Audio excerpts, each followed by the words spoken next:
আদিম যুগে আমাদের বাপ চাচারা যেভাবে করে পার হতো, আজকে আমার বন্ধু সেইভাবে পার হচ্ছে।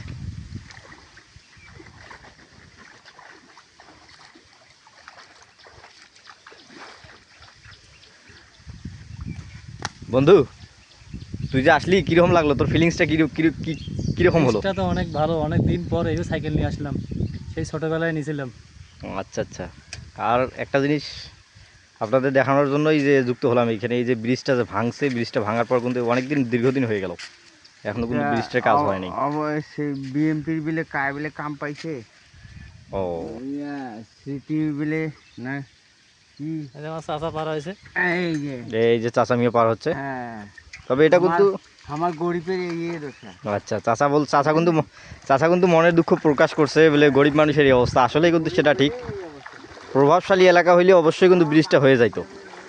দেখুন কিভাবে মানুষ পার হচ্ছে।